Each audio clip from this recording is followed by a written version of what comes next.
Yes, so my correct people, I don't come your way again with another ogbonge and legitimate informate wey I go like share give all of una. The koko be say the newly inaugurated committee of the All Progressive Congress, their Progressive People's Resolution, wey be APC PPR, they don vow to plaster, they don vow to stand strong, and they say they go make sure say dem remove the ruling People's Democratic Party for inside Ikot Abasi local government area of Akwa Ibom State. No be small matter, my correct people. The way some politicians now dey do this politics of a matter, omo, e no dey funny again o. Especially the political cat and rat wey be APC and PDP. Those two now, they no fit sit down close to each other without dem no fight. Any small matter wey just arise, as in if wahala just come board now for inside the All Progressive Congress, you go see PDP, they go like wan use that thing now against them.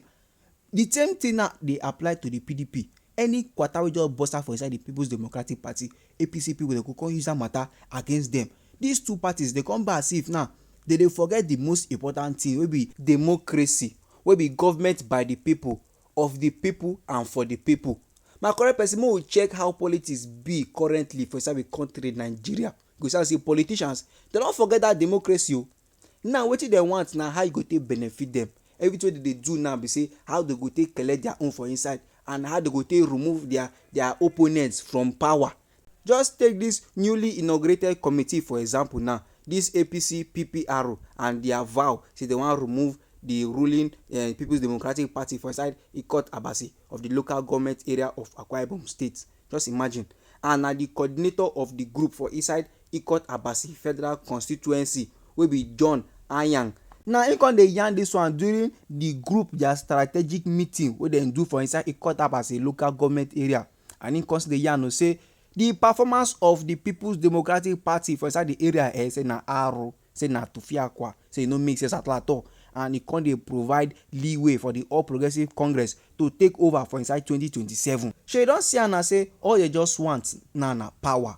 Wetin they just dey look for, say they just want to dey rule, they just wan get the power, you get. Because assuming now they come put am like this, say okay, say the People's Democratic Party now wey be the PDP, they don try for inside the Akwa Ibom State o, but wetin dem do now e no dey enough to bring betterment now to the Akwa Ibom people, to the Akwa Ibom State as a whole. So okay, now we wey be the All Progressive Congress, make we come now, make we use our own APC pattern to check whether e go work well for inside the state. You understand? If to say dem put am like this now, e for dey more friendly.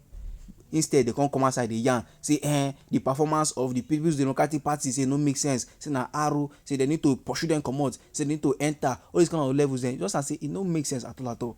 All wetin just want now, see they just wan rule. And if dem give am chance, go sound say im go talk bad against the People's Democratic Party. That's when im go talk A, talk B, talk C, join, whether na true abi na lie. Go sound say all of them now go come outside from their mouth just because say they want power. And this kind of thing now, e no make sense. They dey forget the most important thing wey be democracy. And you see this man wey be the coordinator of the group for inside Ikot Abasi, the man name na John Anyang. He come give special accolade now to our presido wey be Bola Ahmed Tinubu. He come still give special accolade to the Senate presido wey be Godswill Akpabio, and the national leader of the group and one ogbonge man like that for inside the All Progressive Congress for inside Ikot Abasi Federal Constituency. The man name na Engineer Ubong Ademodu.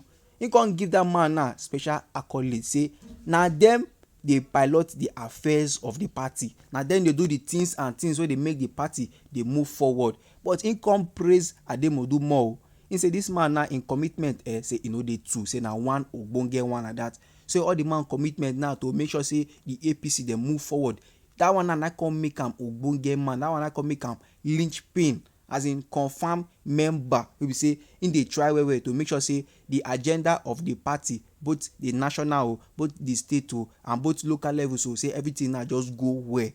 Instead, the tireless efforts and significant contributions of Engineer Ademodu to the APC PPR and the full APC family, say e reach when dem give this man accolade. He deserve am, because say the man dedication and strategic acumen, e come make am worthy. This man strategic acumen, say dey instrumental to advance the group objective, to even align perfectly with the progressive agenda wey dey championed by leaders like Bola Ahmed Tinubu, Godswill Akpabio and Victor Antai. after him don yarn all this one, after Victor Anyan don yarn all this one finish, this next talk now na him come confirm am say wetin these men dey want na to just answer ruling, to just answer power, you understand. When they just collect the power, not just did their budget, you understand. Wetin him just talk na him come confirm am.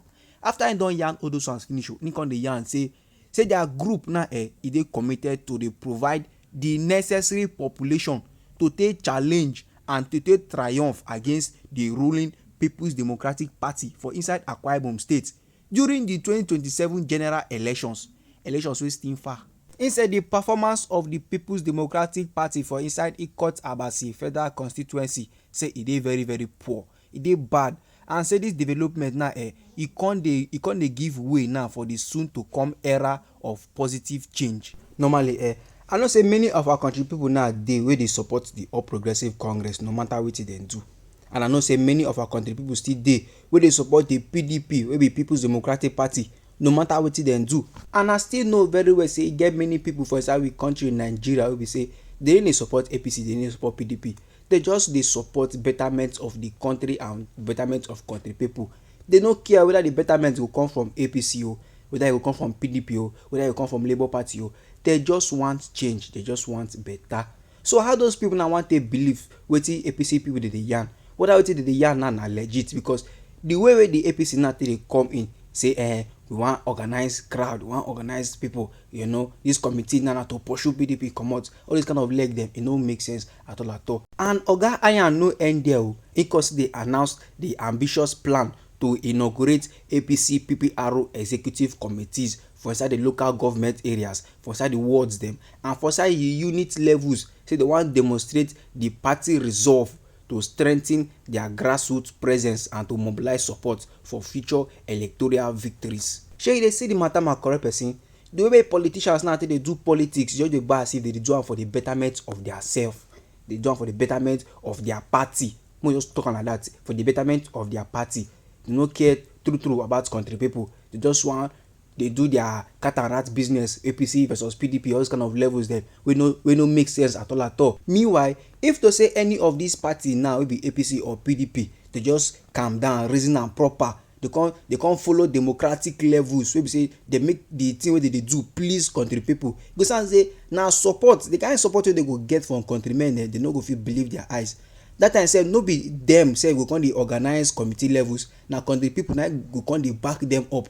Now say as they dey struggle, you say they arrange committee for different wards then, for different local government areas then, just to pursue PDP comot, all these kind of levels then.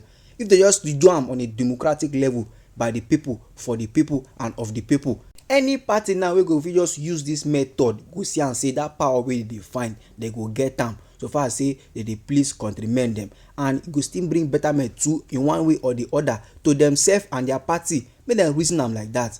So my correct person, this na the cocoa I get for you for the hour. Anyhow it be you for body, feel free make it drop am inside our comment section. You know say this na Anointed Lady TV, all they like give you only ogbonge and legitimate news on wetin dey sup for inside we country Nigeria. So if you never subscribe, make you try hit that subscribe button so that as we dey bring the news dey come, na you go first get the update and you go get am sharp. And make you try to share the news to your family and friends, so that them too they go know wetin dey sup for inside we country Nigeria. I dey bring on that update for you my correct people. No go anywhere.